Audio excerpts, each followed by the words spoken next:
Welcome to this podcast series during my morning walk. We explore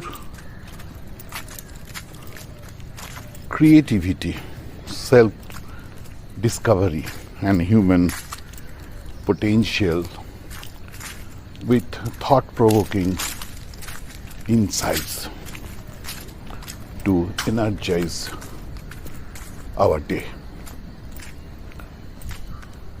Today, we unravel the profound connection between emotions, logic, and what it means to be a truly human.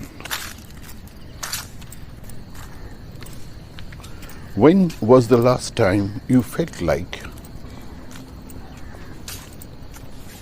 life was working against you?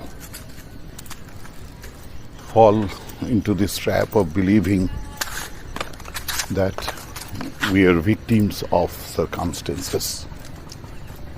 We are mere bystanders in a world that seems to happen to us, not for us. This mindset initially can feel comforting, offering excuses and external blame, but it shackles us to helplessness. True power, however, comes from a deeper place, taking responsibility for our action, reactions, and choices. While external power is tied to control over others, internal power is about mastering yourself. This kind of strength begins when you accept responsibility, even when it feels unfair. Blaming the universe for your own problems might seem easier, but it keeps you stuck in one place. Taking responsibility, on the other hand, transforms the weight of life into wings. Responsibility is not glamorous. It is tough, gritty, and often uncomfortable. But it is also freeing. It allows you to reclaim your power. It recognizes that your reactions are your own choices and start shaping your life instead of being dragged along by it. The challenge is simple, yet profound. Will you keep blaming the world? Or will you take the wheel and write your own story? The moment you decide to embrace responsibility, you stop being a victim and you start becoming the architect of your destiny. Can we explore a radical yet surprisingly overlooked truth? Is there a difference between reacting and responding? Between judgment and understanding? For centuries, Western thought has celebrated reason as supreme achievement of humanity.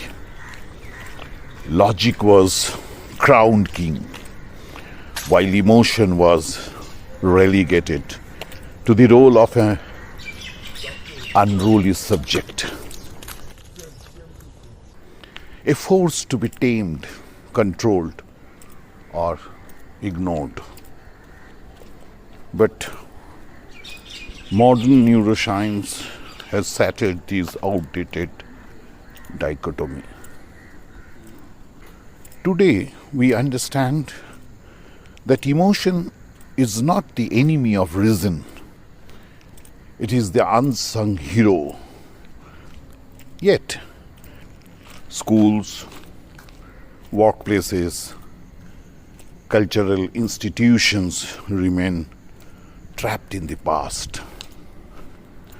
Today, we'll challenge the status quo and ask the hard questions. Why do we prioritize intellect at the expense of emotional wisdom? What's the cost of oversight?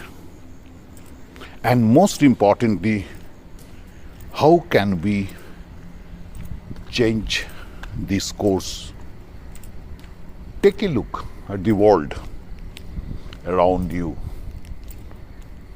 Schools churn out students like factory widgets, measured by standardized tests that prize IQ while ignoring emotional intelligence. Economics model human behaviors as if we are cold, calculating machines. Leaders are judged by their policies, not their emotional wisdom. And the result, what is it? A society drowning in sadness, loneliness, and emotional disconnection. Mental health issues are soaring. Communities are fracturing. People are more divided than ever. This is not just a glitch in the system. It is the inevitable outcome of a culture that prizes intellect while sidelining the emotional undercurrents of life. How many of us truly understand our emotions? How many of us were ever taught to? Emotional literacy is not innate, it is learned. Yet our educational systems ignore it entirely, leaving us wandering through life like zombies, estranged from our inner world. Neuroscience has proven that emotions are primitive or destructive forces. Far from it. Emotions are the glue that binds reason together, the compass guiding us through life's murky water. Patients who lose their ability to process emotions become lost, incapable of making even simple decisions. And then there is the second brain, the one in your gut. Yes, your gut is teeming with neurons, shaping your emotions and decisions long before you are consciously aware of it. That old adage, to trust your gut. It is not just wisdom, it is science. Your gut reactions are real, powerful, and deeply connected to your emotional landscape. The question is, are you listening? Emotion is the lens through which we see the world. They adjust your goals, direct your attention, and even influence the mental math behind every decision you make. Anger sharpens your focus on injustice. Sadness makes you reflective and humble. Euphoria pushes you to take risk. But here is the catch. If you are unaware, how can you hope to control them? Emotional intelligence is not about suppressing your feelings.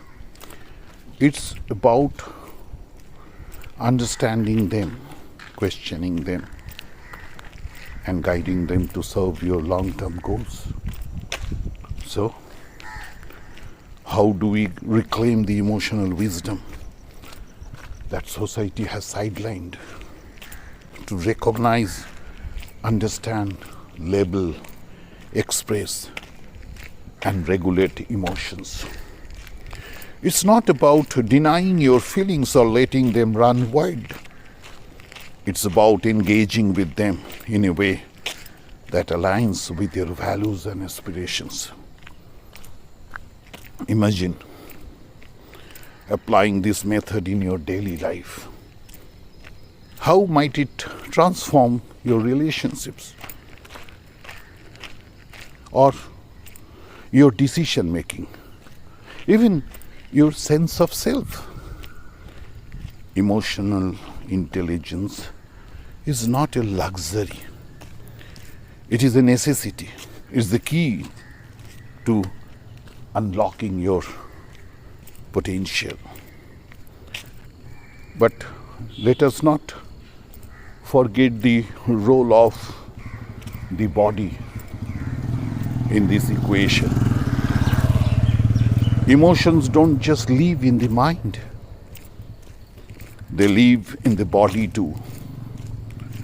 Your physical state profoundly influences your emotional landscape. A stressed body leads to a stressed mind. Movement, rest, and nutrition are as essential to emotional well-being as self-reflection and mindfulness.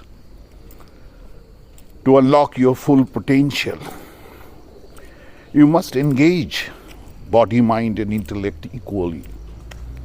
Doing, feeling, and thinking are not separate domains. They are interconnected parts of the whole. When we honor this interconnectedness, we unlock new dimensions of growth and creativity. So, where do we go from here? Imagine a world where emotional intelligence is valued as highly as intellectual ability.